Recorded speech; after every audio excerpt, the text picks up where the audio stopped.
Hi, I'm Autumn Rain, and today we are going to be editing the first chapter of my current novel in progress titled Runemaster.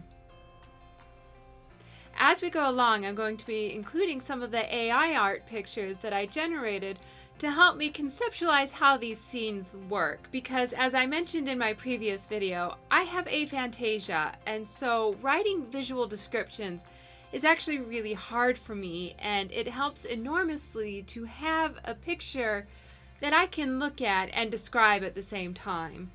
But of course, as you'll notice, AI art is nowhere near perfect, and I'm not going to pretend like it's perfect. I'm not going to try to make you think that this is anything other than AI art. It is what it is.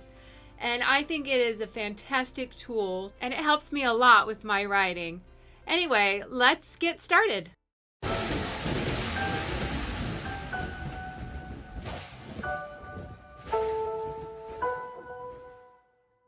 Chapter 1. Lyra sat on the front steps of her home, her hands cupped around a lukewarm mug with her father's old flannel shirt draped over her shoulders.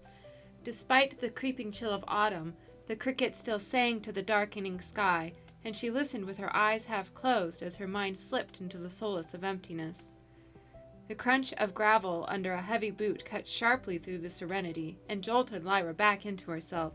She stood and peered at the line of trees, her grip tightening on her mug as a man dressed head to toe in black materialized out of the shadows, and for a moment he was completely unaware of her as he walked down the road, his hand loosely holding the rope tied to a plodding, shaggy donkey, both of them with downcast gaze of a long and weary day. Okay, so that sentence here, where's my mouse? Here is really long. Like, this is not Victorian era. So let's get that fixed. All right, let's see how this flows now. She stood and peered at the line of trees, her grip tightening on her mug as a man dressed head to toe in black materialized out of the shadows. For a moment, he was completely unaware of her as he walked down the road, his hand loosely holding a rope tied to a plodding, shaggy donkey, both of them with the downcast gaze of a long and weary day.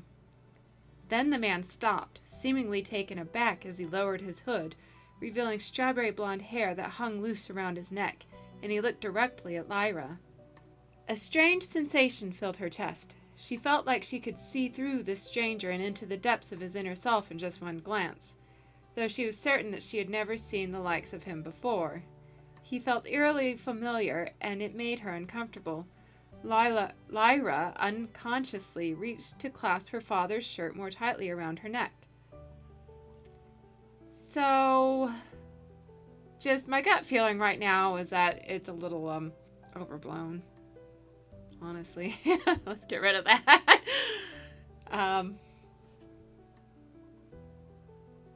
We don't need it that dramatic. I think it's better without all that drama right now. We don't want to do too much too fast. All right, so let's see how this flows. A strange sensation filled her chest. He felt eerily familiar, and it made her uncomfortable. Lyra unconsciously reached to clasp her father's shirt more tightly around her neck. "Hello," he called out towards her. "Have I reached Leavenworth?" "The outskirts, yes," Lyra replied stiffly, nodding toward the road. "Keep going, and you'll reach the town proper." "Thank you," the stranger replied, but gave no indication of moving. As the silence stretched on, she began to think that they were locked in some sort of standoff. Again, this feels a little overblown. Let's get rid of stuff. There we go. As the silence stretched on, she became acutely aware of how disheveled she was, with her brown hair tied back into a loose braid, and the dirt still packed under her fingernails from digging in her garden earlier. She hadn't checked her reflection, but she was certain there was an embarrassing smear of dirt across her forehead. Suddenly, all she wanted was to get away. "The tailor's taken lodgers. They'll feed you, too," Lyra said tersely, then turned to open her front door. In her hurry, she let it fall shut behind her with a slam, and she quickly slid the bolt across before taking in a deep breath. Perhaps she had overreacted. When her father had died, she felt like her security had been ripped away from her. It was impossible not to cave into anxiety and flee the first moment something unexpected popped up. She took a sip from her mug and made a face when she realized that her tea had gone cold, then walked into the kitchen to pour it out and wash the mug. She decided that it would be a good idea to turn in early that night. There was another busy day of work waiting for her on the morrow, and there was a good chance of her rest being disrupted by bad dreams. Lyra was focused on taking Mrs. Gamby's measurements, jotting them down with a pencil after scribbling a quick star in the corner of the paper to indicate that a couple of inches needed to be added to the waist and hip numbers before cutting the dress pattern. She only half listened as the older woman gossiped with Mrs. Elwood, the dressmaker, in between browsing through fabric swatches.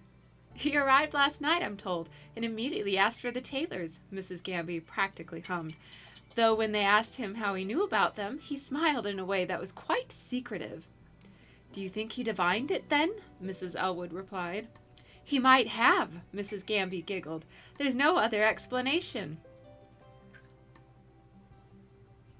Lyra clenched her jaw for a moment, then quietly asked if Mrs. Gamby would please hold her arm out while she worked with the measuring tape. "What did you say his name was again?" Mrs. Elwood asked, increasingly interested in the topic. "Master Malachi, I believe. I haven't met him yet, but Ellie Jones told me that he has the most gorgeous orange hair she has ever seen." Lyra's heart skipped a beat, but she bit the inside of her cheek as she set down her paper and pencil, then carefully folded up the measuring tape. She was so distracted that she almost didn't hear Mrs. Elwood say, "Lyra, dear, if you're done, go grab the French lace for me." But she caught herself and quickly replied, "Yes, ma'am," then left for the back room. "Master Malachi?"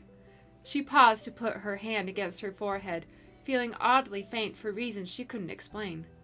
"Master?" It wasn't her fault for not knowing his station. It wasn't her fault if she had left a bad first impression of the people of Leavenworth either, considering that he had popped out of the gloam so unexpectedly when she had been trying to enjoy a moment to herself. He should have known better than to stop and stare. "Master?" Lyra had to squeeze her eyes shut as she took in a deep breath. She was getting herself worked up again, and it wouldn't do her any good to have the townsfolk thinking that she was losing herself to hysteria. She was going to keep it together, no matter what it took, at least on the outside. She found the French lace samples and plastered a smile on her face, returning to the two women with the determination to be as helpful and efficient in her work as she could be.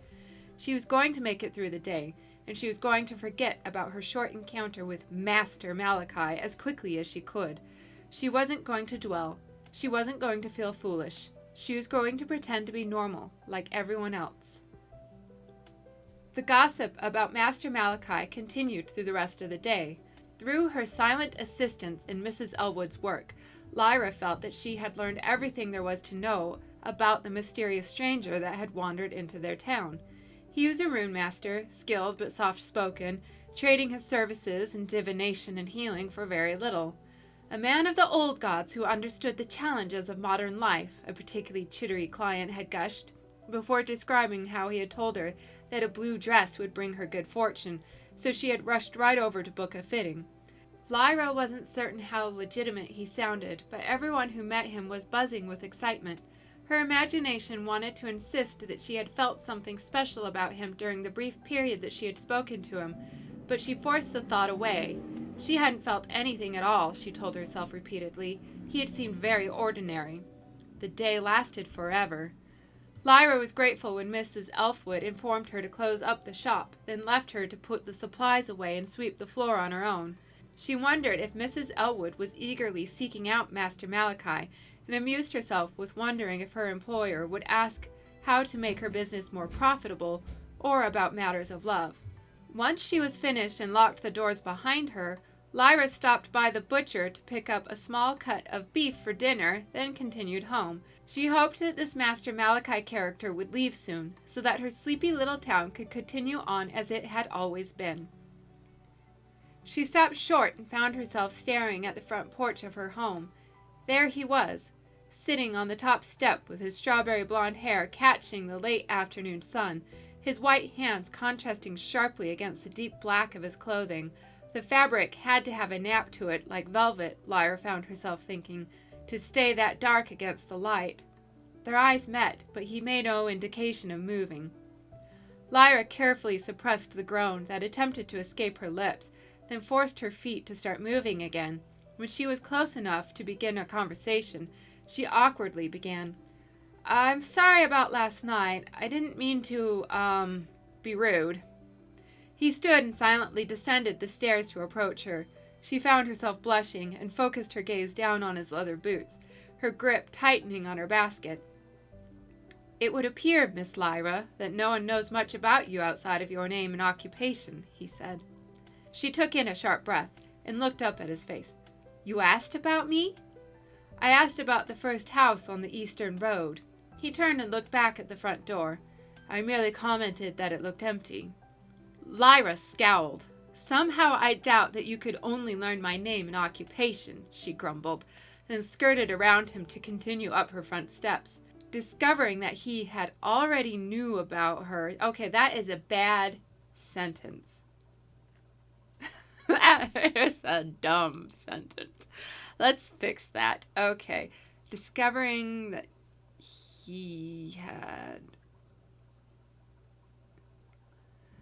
So, decision time. Do I get rid of already or do I get rid of new?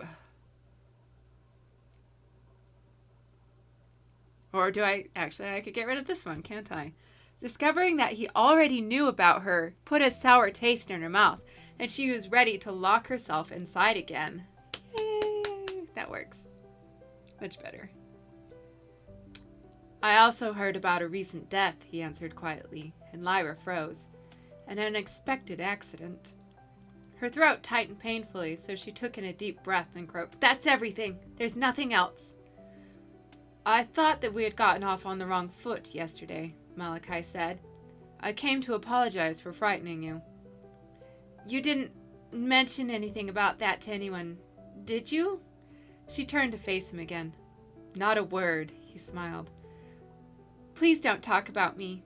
Lyra tried to wrap her arms around herself, but remembered that she was still holding the basket as it thumped against her side. She moved awkwardly, trying to play off the mistake in a nonchalant manner, but her face burned with embarrassment. "Get a hold of yourself," she silently reprimanded herself. Then opened the door. Malachi grabbed it to prevent her from shutting herself inside. "Lyra," he said, then let go of the door and stepped back with his hands up. "Allow me to divine your future." Lyra couldn't stop the skeptical expression that crossed her face. "In the same way that you knew about the Taylors?" Malachi chuckled sheepishly. "Sometimes it's beneficial to leave certain facts to the imagination, but for you, I fully intend to use real magic." "I don't know." She frowned, then shook her head. "No, I'd rather not." "Very well." He stepped back once more. "I'm certain that we'll meet again." Lyra quickly went inside, shutting and locking the door behind her. She hoped that Malachi wasn't planning on staying in town for very long. So that's it for today. Apparently it ended up being very, very minor changes. This first chapter has already been kind of lightly edited before, so there really wasn't all that much for me to do. Thanks for joining me today. I had a lot of fun making this video. I hope that I can do more in the near future, and thanks for watching. If you enjoyed this, please like and subscribe, because that's what all of the YouTubers say, and you have a good day.